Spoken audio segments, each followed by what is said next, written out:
कहा पुलिस चौकी से दिक्कत नहीं है।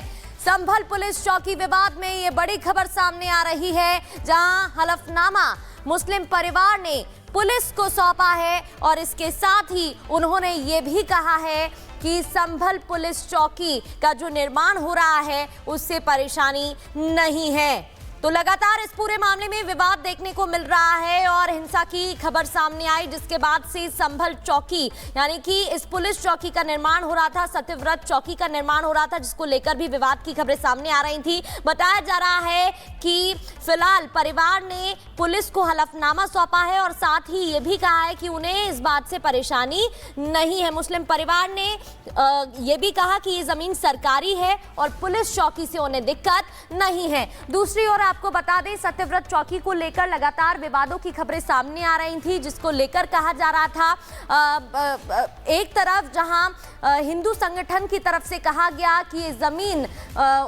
इस जमीन पर पहले मंदिर था, बरगद का पेड़ भी था, जहां पर अब चौकी का निर्माण हो रहा है। दूसरी ओर इसे वक्फ की जमीन तक बता दिया गया था, ये दावा कर दिया गया था, जिस पर एक बार फिर से जो विवाद है वो देखने को मिला था। वहीं अब ये बड़ी खबर सामने आ रही है, जहां मुस्लिम परिवार ने कहा है हलफनामा सौंपते हुए कि ये जमीन तो सरकारी है और पुलिस चौकी से उन्हें दिक्कत नहीं है।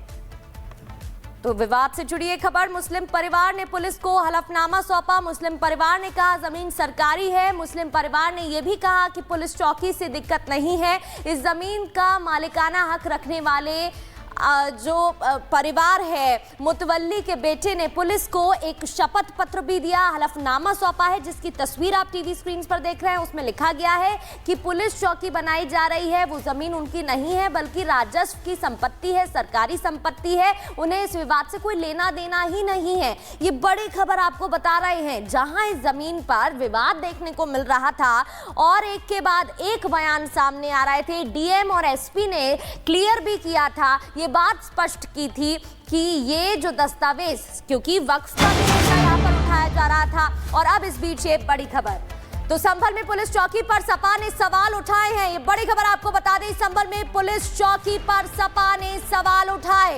इससे पहले आपको बता दें, एआईएमआईएम अध्यक्ष ओवैसी की तरफ से सवाल उठाए गए थे, वक्फ का दावा किया गया था इस चौकी की जमीन को लेकर, और अब सपा ने भी सवाल खड़े कर दिए हैं। वहाँ जो एफआईआर हुआ, इन्होंने तो अपना एफआईआर दर्ज किया और जो लोग मारे गए उनके तरफ से कोई एफआईआर पुलिस के खिलाफ या किसी के खिलाफ दर्ज नहीं किया। इस तरह से एक सुनियोजित घटना थी और इस सुनियोजित घटना से पूरे प्रदेश में हिंदू मुस्लिम के बीच में जो समरसता थी उसको समाप्त करने का प्रयास इस भारतीय जनता पार्टी ने किया है। चलिए, तीसरा, वहां जो एफआईआर हुआ, इन्होंने तो अपना, तो देखिए बयान आप सुन रहे थे, सवाल खड़े कर दिए गए हैं। समाजवादी पार्टी की तरफ से भी लगातार पूरे मामले में सवाल उठाए जा रहे थे। इससे पहले एआईएमआईएम की तरफ से भी सवाल उठाए गए और अब परिवार ने हलफनामा सौंपा।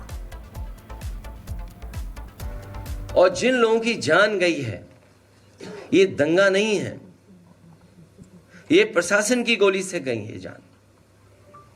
गोली अगर कहीं से चली है तो प्रशासन ने चलाई है।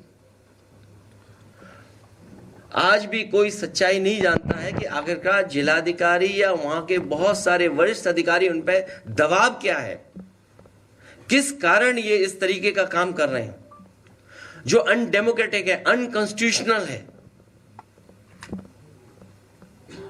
जहां पर अभी भी कार्रवाई चल रही है, पार्टी के लोगों को निशाना बनाना, वहां जो लोग जेल चले गए, जब उनकी कहानी सुनने को मिलती है, इतनी अन्याय की कल्पना कोई नहीं कर सकता जो उनके साथ हुआ है। उनके शरीर पर चोट है और इतनी चोट है जिसके हम और आप बता भी नहीं सकते हैं। पूरा शरीर काला कर दिया, बहुत पीटा है, इतना पीटा कि जान चली जाती। और उन पर दबाव बना रहे हैं कि जैसा प्रशासन चाहता है वैसे बयान दीजिए आप। जब हमारी पार्टी के विधायक और लोग गए मिलने। और बड़ी खबर आपको बता दें, आम आदमी पार्टी का चुनावी कैंपेन सॉन्ग लॉन्च हुआ है। तो इस कैंपेन सॉन्ग को लॉन्च कर दिया गया है। आपको वो तस्वीरें भी दिखा रहे थे मंच पर अरविंद केजरीवाल, इसके अलावा आतिशी मुख्यमंत्री मौजूद है। तस्वीरें आपको दिखाते हैं। और इस पूरे चुनाव में दिल्ली के लोगों को तो क्या, देश भर के लोगों को एक चीज का सबसे ज्यादा इंतजार होता है, वो है आम आदमी पार्टी के कैंपेन सॉन्ग का। तो आज बड़ी बेसब्री से कई महीनों से लोग इंतजार कर रहे थे। मेरे पास फोन आते थे, लोग पूछते थे जी आपका सॉन्ग कब लॉन्च हो रहा है। तो आज आम आदमी पार्टी का तीसरा गाना, एक गाना 2015 में आया था, एक गाना 2020 में आया था और एक आज गाना 2025 में लॉन्च हो रहा है। आज गाना हम इसे दिल्ली के लोगों को, देश के लोगों को समर्पित करते हैं। इसे खूब प्रचार कीजिए, इस पे डांस कीजिए, शादियों में, बर्थडे में इसको खूब बजाइए। और जो एक हमारे देश की पार्टी है, गाली गलौज पार्टी, कौन सी है? तो हमारे देश की जो गाली गलौज पार्टी है, उसके नेता भी, मैं जानता हूं उन्हें भी गाना पसंद आएगा, वो भी अगर चाहें तो अपने घर में कमरा बंद करके अंदर से इसको गाने को चला सकते हैं और उस पर थिरक सकते हैं, कोई देख नहीं रहा। आप सब लोगों को फिर से बहुत बहुत बधाई, बहुत बहुत सेलिब्रेट।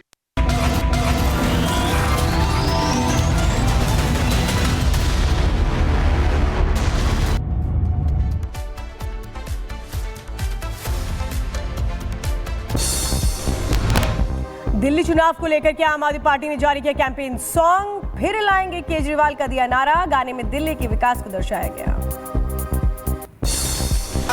दिल्ली में बिजली पानी मुफ्त रखता है बस अपना केजरीवाल, स्वास्थ्य का, शिक्षा का ध्यान रखता है, दिल्ली का रखे ख्याल।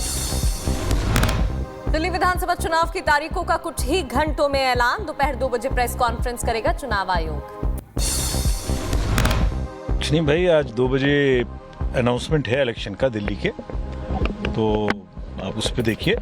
अभी 2 बजे बिल्कुल प्रेस कॉन्फ्रेंस होगी, उसी में सारे अनाउंसमेंट होंगे और इंतजार करिए बस। अब तो 1 ही 2 घंटे की बात है।